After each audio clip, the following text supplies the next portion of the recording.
All right, welcome aboard once again to the bright side. We're talking about SSRIs and serotonin reuptake inhibitors, ways to wean yourself off of SSRI drugs, Prozac, Effexor, Cymbalta, if you so desire, ways to beef up or to support your serotonin neurology, serotonin neurochemistry.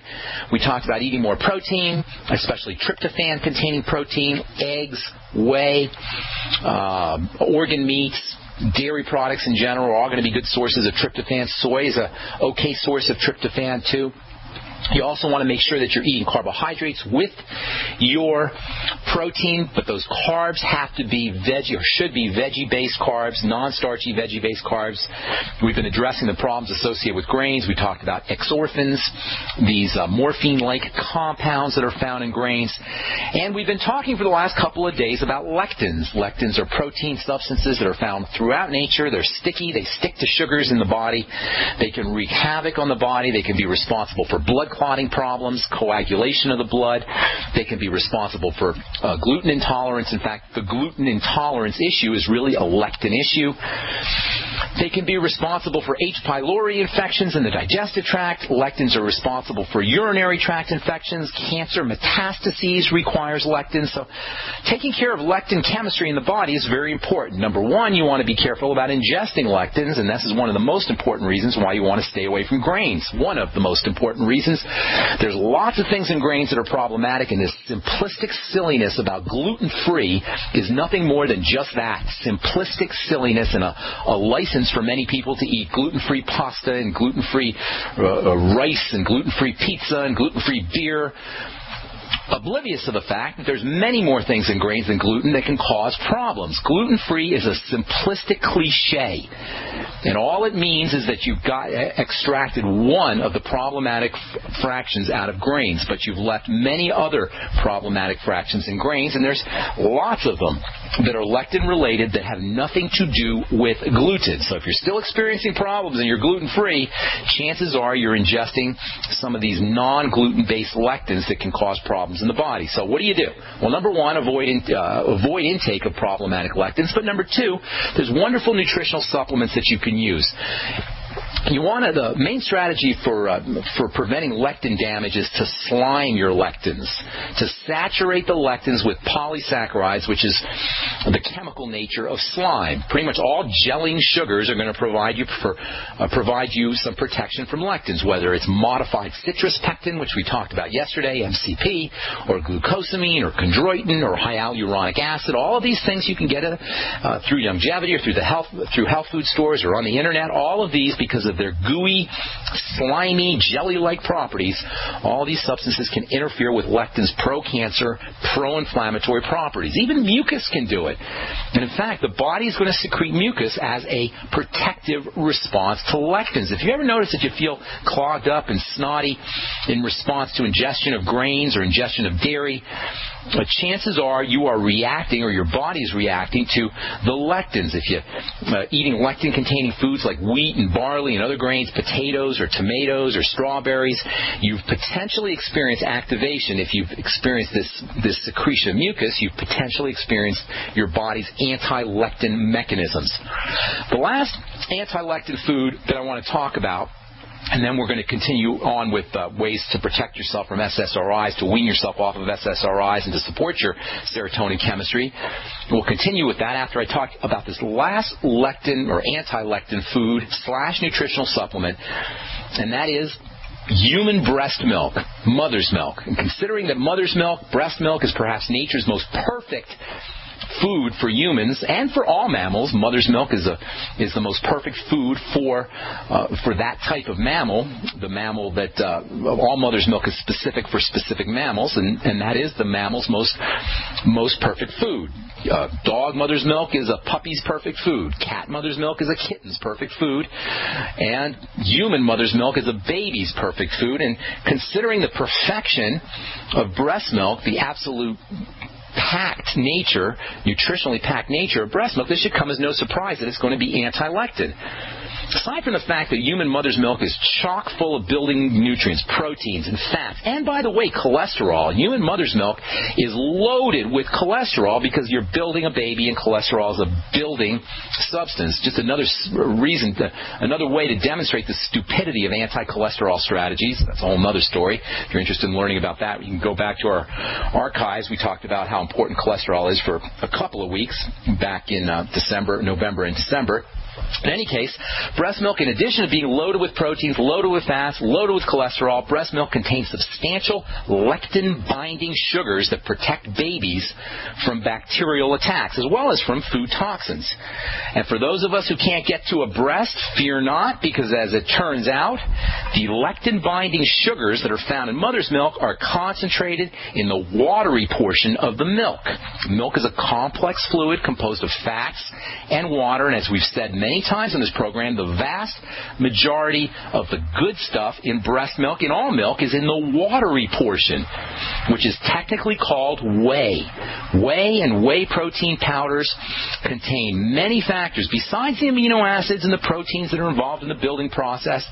Besides the fats and the cholesterol that are involved in the building factors, there are many other factors that are found in whey protein that make it the primo, superior source of protein, much better, way better, you might say, than soy, for example. And I'm starting to hear commercials about how great soy protein is and how bodybuilders, there's some bodybuilder guy, I forgot his name, but he's running commercials about soy protein and how he loves soy protein and how important soy protein is. And there's some good stuff in soy, for example. But the problem with soy protein, the reason why, and soy protein, make no mistake about it, can be a valuable protein, but what soy protein is missing and what whey protein is full of are cofactors, accessory factors, some of which have important lectin protection properties, and we'll talk about that when we come back from our break. All right, continuing on with whey protein, my favorite protein. We talk about whey protein all the time here on the Bright Side. Whey protein is not only a great source of building proteins, building amino acids, but whey protein is also an absolutely stupendously important source of lectin-binding sugars. And a lot of these lectin-binding sugars are only found in whey protein, only found in milk proteins, and they tend to be concentrated in the whey. These proteins and sugars can be easily processed out. So if you're using the more refined whey protein products, things like whey protein isolates or hydrolyzed whey protein, you may not be getting the same anti-lectin benefits that you'd be getting from the plain old whey protein, which, although processed, is certainly much, much, much less processed than the isolates, whey protein isolates, which also are more expensive. Whey protein is an especially good source of an essential sugar called sialic acid, S-I-A-L-I-C, sialic acid, which is one of the 8 biological sugars that the body requires for building cells. We'll be talking about these 8 important sugars that are pretty much only found in fruits and vegetables and foods.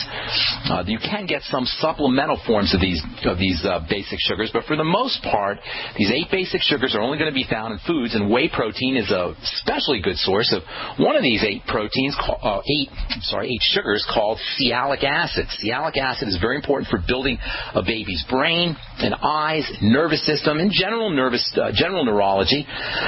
Sialic acid, by the way, the official name is neuroaminic acid for neurology.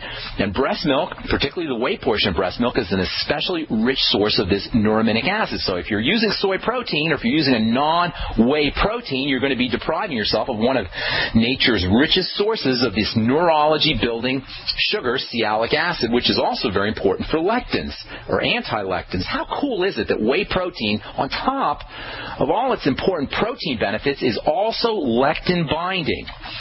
Sialic acid is especially important for building the mucus lining of the digestive tract.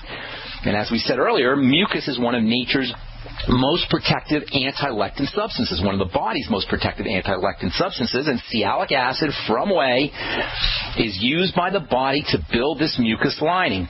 Again, how cool is it that whey protein, in addition to having all these proteins and anti-lectin properties, now you know whey protein is great for your digestive tract. Soy protein can't say that.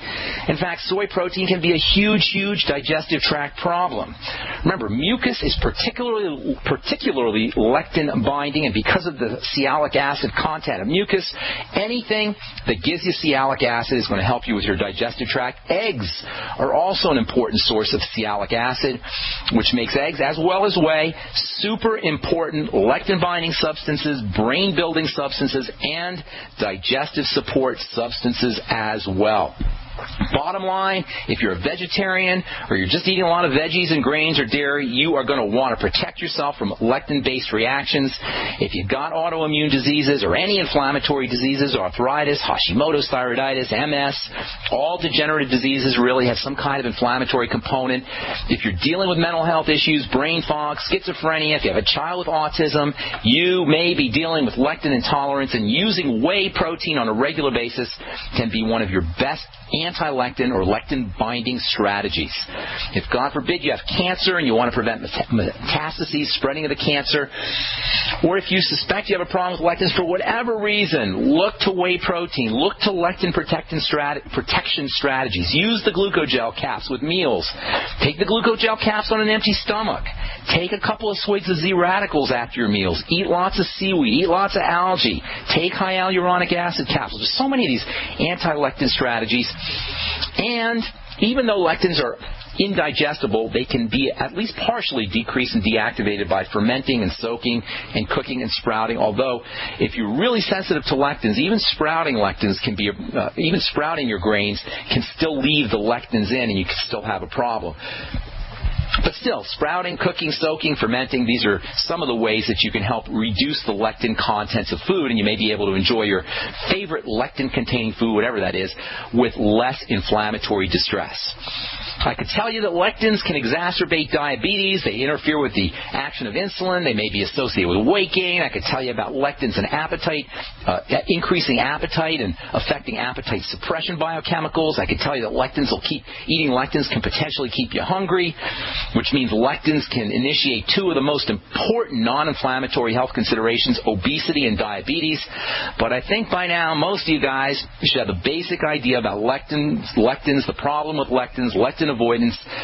And in the interest of moving on, that's all I want to say about lectins, those cancer-causing, pro-inflammatory, autoimmune-inducing, pro-aging compounds that are found in plants. If you're worried about them, there's lots of nutritional strategies that you can use. In addition to sprouting and fermenting, you can use modified citrus pectin, you can use seaweed, hyaluronic acid. Get yourself on the Z-radical. In fact, everybody should get themselves on the Z-radical. The literature on the active ingredient Z-radical is really, really interesting. And if you go to PubMed.com and do a search for fucoidan, Fucoidan, you're going to find hundreds of different studies that talk about the protective effects of the active ingredient in the Z-radical, which is quickly becoming one of my favorite Youngevity products. Not quite as important as the Beyond Tangy Tangerine, but still the Z-Radical can give you lots of benefits.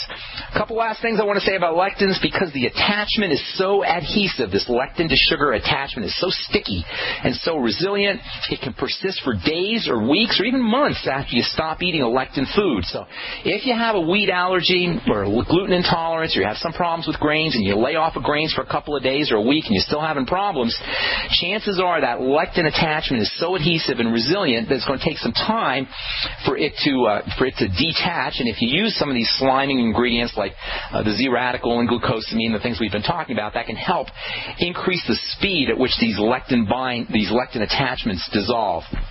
Lectins, as I say, are especially problematic for the circulatory system. They can actually enter into the blood. These lectin substances can enter into the blood through the digestive system, and this can create tons of overall health problems. This Eat Right for Your Blood Type diet is based on lectin chemistry, as we said earlier. Blood typing in general is based on lectin chemistry. And then one more thing, digestive enzymes can be very helpful, not in the sense of sliming lectins, but in terms of dissolving the lectin to sugar attachment.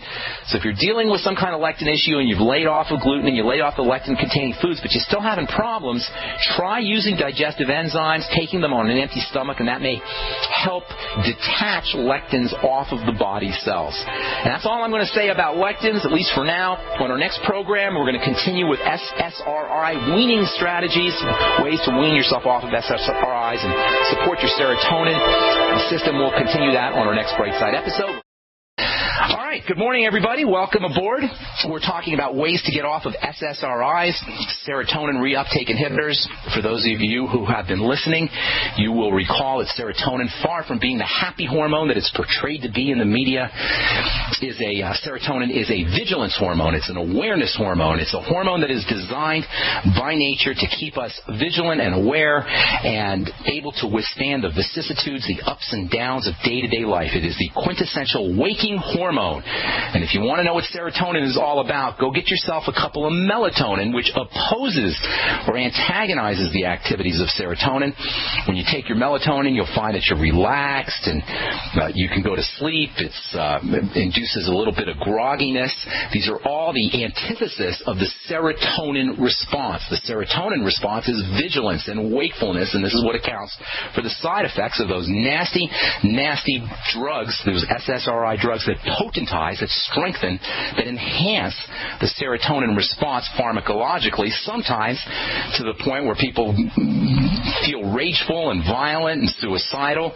And this is what accounts for the side effects that are associated with SSRI drugs. So if you're on Prozac, you're on Effexor, you're on Zoloft, you know that I'm going to tell you it's probably best that you wean yourself off. There's no time, period. I'm telling you this as a pharmacist. There is no time that you want to be on a prescription medication, a pharmacological medication, for more than just a quick emergency or short-term kind of thing, such as pain pills or antibiotics, that kind of thing. If you're on what we call ambulatory medicine, that is medication that you're on for a long period of time, indefinitely. Sometimes docs will say, well, you're going to be on this prednisone for the rest of your life. Folks, that's a medication you want to get off of, and you want to get off of it quickly. If you're on SSRI drugs, you talked yesterday about how eating more protein is probably your first and single most important strategy for getting off of SSRI drugs. In fact, eating more protein is probably your single most important strategy for any mental health issues. Make sure that you're using tryptophan containing proteins, and those are found mostly in whey protein, dairy protein, animal protein, meat, organ meats, fish, beans, soybeans will get you some tryptophan as well. There's actually a good amount of tryptophan in flax seeds. The grinding of flax seeds every morning is a great way to get fiber. It's a great way to get vitamin E, and it's a great way to get yourself a nice morning dose of tryptophan. So eating tryptophan and eating tryptophan-containing proteins is your first important strategy for getting off of SSRI drugs and improving the serotonin response, naturally improving your body's ability to make and produce this important hormone serotonin. Eating more protein, eating more tryptophan-containing protein. By the way, you don't have to be on an SSRI drug to benefit from these 7 strategies that I'm going to tell you about. Anybody who's interested in improving the serotonin response or increasing their body's ability to make serotonin will benefit from these strategies, first and foremost of which is eating more protein and tryptophan-containing protein. Strategy number 2 is eating more carbohydrates. How do you like that, folks? With this low-carb mania that everybody's talking about, that my friend Dr. Atkins promoted many years ago, everybody's eating low-carb living, and how important low-carb is. Let me tell you something, friends. 60% of your calories need to come from carbohydrates, more carbohydrates, but it has to be the right kind of carbohydrates. In fact, this is a very important subject when it comes to serotonin, but it's a very important subject in general. First of all, you need more carbohydrates if you're going to boost serotonin. One of the reasons why people are addicted to sugar is because they're self-medicating, trying to get their serotonin levels up, and that's why the right kind of carbohydrates are so important. Everybody knows about gluten, and gluten is a big problem. And I'm going to tell you why gluten is a big problem here in a moment. But first, I want to say a little bit about vegetarians. I want to talk a little bit about vegetarians. Vegetarians, and I'm kind of a vegetarian. I don't want to go all out and say I am a vegetarian, because every once in a while, maybe once every couple of months or so, I'll have a little tiny piece of meat. I find it to be very filling and very satisfying. But something wrong with meat, of course. The way we process meat is a big problem. But even grass-fed hormone, it's a complex food, and it's very difficult for the body to process. That having been said, vegetarians sometimes have a certain arrogance about how healthy their lifestyle is. There's a lot of vegetarians who think their poop doesn't stink. And I don't mean to be metaphorical here, but there's an arrogance that I've noticed that vegetarians have. And truly, the vegetarian lifestyle is a good lifestyle. But because a lot of vegetarian diets consist of grains and processed flours, a lot of vegetarians end up weak, sickly with degenerative diseases and accelerated health issues, and I'm sorry to say that to my vegetarian friends. Weight issues, osteoporosis, skin problems are all possibilities when you fill your diet up with grains and refined flours, all of which, of course, are vegetarian friendly. Not to mention the digestive problems and all the health issues that are associated with eating more grains. And what makes things worse, difficult to process foods and food components like those that are found in grains activate stress hormone chemistry, and when stress hormone chemicals kick in, there can be lots of problems. And when stress hormone chemicals drop, there can be withdrawal symptoms, and this is where this addictive cycle to eating grains begins. When you eat grains, lots of grains, you get this stress hormone buzz, cortisol buzz, serotonin buzz, and then you stop eating the grains, and you end up with these withdrawal symptoms. Of course, then you end up eating more of your problem grains to get this stress hormone buzz, and eventually you're addicted.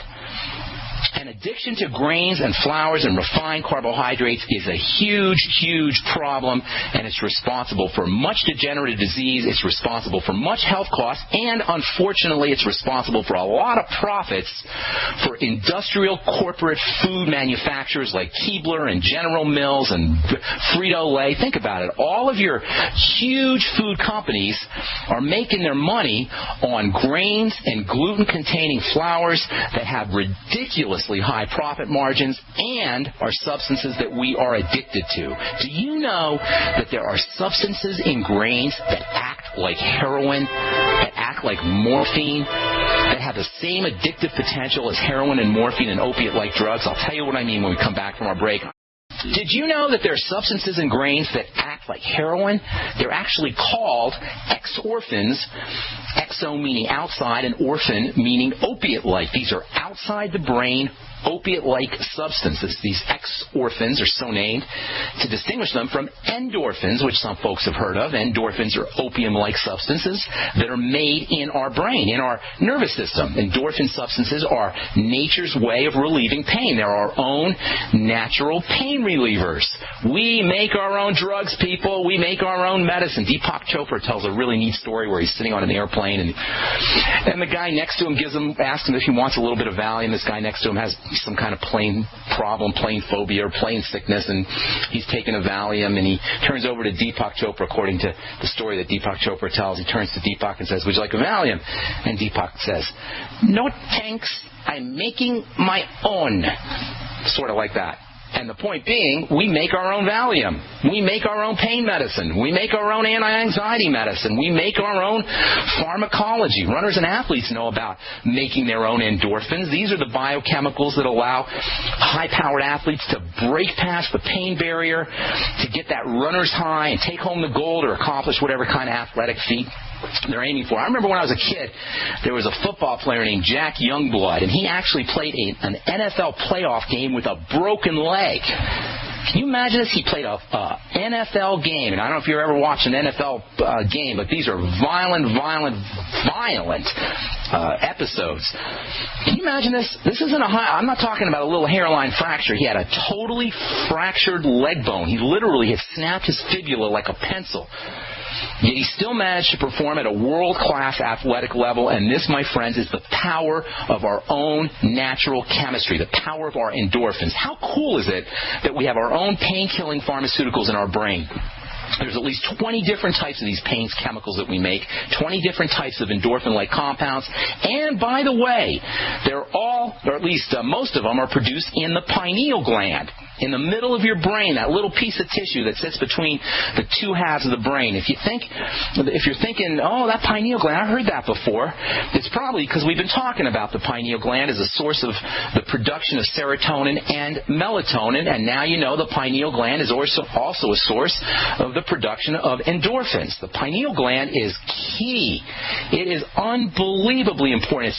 By the way, the pineal gland is one of the most important targets for fluoride in water, and one of the best ways to mess up your production of melatonin and serotonin and endorphins and pineal gland health in general. So make sure you're drinking lots of fluoridated water. Drink lots of tap water if you want to mess up your pineal gland and you want to mess up your serotonin and your melatonin and your production of endorphins. Drink lots of Coke and Pepsi and soda pop and reconstituted orange juice too. All of these are hidden sources of fluoride. And while you're at it, make sure you give your baby that special poison that's made just for him called nursery water, trusted by moms since 1948, according to the nursery water propaganda. You can find nursery water at your favorite drugstore. We might as well start destroying our pineal glands as early as possible, right? The pineal gland is an ultra-mysterious structure. It's located right smack dab in the middle of your brain. For centuries, it's been considered to be the center of consciousness. The pineal gland is made up of eye tissue, and its location right smack dab in the middle of your head makes one think of, at least it made ancient people think of, the famous third eye. It is like a third eye right in the middle of your head, inside. The French philosopher Descartes called the pineal gland the seat of the soul. Descartes is the guy who came up with I think, therefore I am. He called the pineal gland the seat of the soul. And by the way, the pineal gland, which means pine cone in Latin, because it's shaped like a pine cone. The pineal gland, which is shaped like a pine cone, has a tremendous amount of mystery, school, and occult significance. Ancient people were fascinated with shapes, and especially similar shapes, and because the pineal gland looked like the pineal gland and the pine cone kind of got lumped together, and the pine cone became a symbol of everything that the pineal gland does. The pineal gland is made up of eye tissue, and the pine cone became symbolic of the third eye. The pineal gland is responsible for consciousness, and the pine cone became symbolic for consciousness and for awareness and for being very spiritually sacred and significant. There's actually ancient sculptures and ancient drawings of pine cones doing all kinds of strange things. They have these sculptures from the 700s and 600s and 800s BC, 7, 8, 9 centuries before Christ. And these are ancient sculptures of pine cones flying and pine cones in weird contexts, pine cones in the middle of two winding snakes that look like the DNA or that look like the Cauticus symbols that doctors use. Substances that stimulate the pineal gland are well known for stimulating spiritual experiences, at least in some people. And some of these pineal gland stimulating substances, all of which can be thought of, by the way, as types of tryptophan, things like DMT and LSD and mushrooms, and something called buffetonin, which you get from licking frogs. You know it's illegal to lick frogs in some states? When you lick frogs, you get some of this pineal gland stimulating substance, and you can go on certain psychedelic trips. Dr. Rick Strassman wrote a book called The Spirit Molecule. It talks all about the importance of the pineal gland and pineal gland secretions, especially when it comes to having spiritual experiences. And remember, serotonin, melatonin, these are all very similar substances. Serotonin, melatonin, LSD, DMT, the stuff that's in mushrooms, psilocybin, stuff that's in frogs, buffetonin, these are all very powerful spiritual molecules. According to Rick Strassman, the two most important times where we secrete these substances are right when we die and at day 49 of embryonic development. How cool is that? These days, the Catholic Church is one of the more obvious places where you will find pineal gland worship via pine cone worship. There's a courtyard in Vatican City called the Courtyard of the Pine Cone, where there sits, dating back to the 2nd century, a huge bronze pine cone tucked into a concave structure, just like the pineal gland is tucked into your brain. And if you look closely at the magical staff that the Pope walks around with, you'll see, lo and behold, right on his magical staff, a pine cone. Symbols are very important to religions and philosophies, and religions especially take symbolic meaning very seriously. Religions honor the pine cone for very good reason. The pine cone and the pineal gland are the center of our consciousness, which at the end of the day is the most important function of the brain, and this has a lot to do with gluten and grains, which we'll continue talking about when we come back from our break. Okay, there's so much to talk about here. We're discussing ways to get off of SSRIs and ways, even if you're not on an SSRI, to improve your serotonin production. Number 1, eat more protein, especially tryptophan-containing protein. Number 2, eat more carbohydrates, but you got to eat the right kind of carbohydrates. Personally, I'd be staying away from grains. Grains contain lots of problematic fractions. At the end of the day, grains are just seeds. And the job of a seed is to get itself implanted in the soil and somehow to be activated so it can turn into a plant. Seeds aren't supposed to be eaten. Nature doesn't want you to eat seeds, and that means nature doesn't want you to eat grains. Why do you think you got to crush the grains up and you got to process the grains and you got to turn them into flour? You wouldn't get much nutritional value if you just ate straight wheat without it being processed. And that's the problem with grains. Grains are, unprocessed grains that are loaded with substances that nature has designed to be in the grains to keep animals from eating the darn things.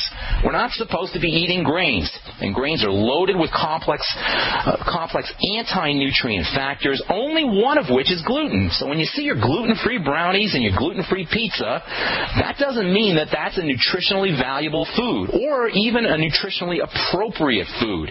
Yes, there's some good things in grains. Absolutely. You'll get zinc in grains. You'll get B vitamins in grains. You'll get iodine in grains. You'll get magnesium in grains. There's wonderful fiber, of course, you'll get in grains. But overall, grains are a problem food. One of the things that you'll find in grains are these opiate-like substances that are made in the pineal gland. Opiate-like substances that plants make as well, called exorphins. And these exorphins act like opium. Bread is a comfort food for a reason. It's a pain-killing food.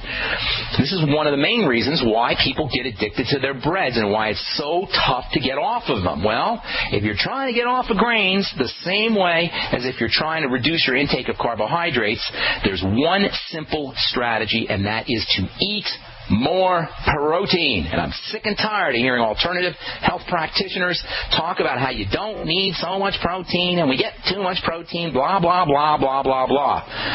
You want to eat as much protein as you need to get yourself off of sugar and off of grains. And keep in mind that grains are largely, or at least in large measure, sugar. We'll continue this discussion on exorphins, and tomorrow I'm going to talk about something else that's in grains that creates tremendous problems. And according to an article or letter that was published in the British Medical Journal, this substance that are found in grains may be the cause of all degenerative disease. And this is based on a letter that was published, a letter that was written by a British physician and published in 1999 in the British Medical Journal. I'll tell you all about that when we come back on our next Bright Side episode tomorrow. So you're going to want to tune into that, especially if you're dealing with serotonin problems or SSRI problems, or if you have grain intolerance or any digestive issues or any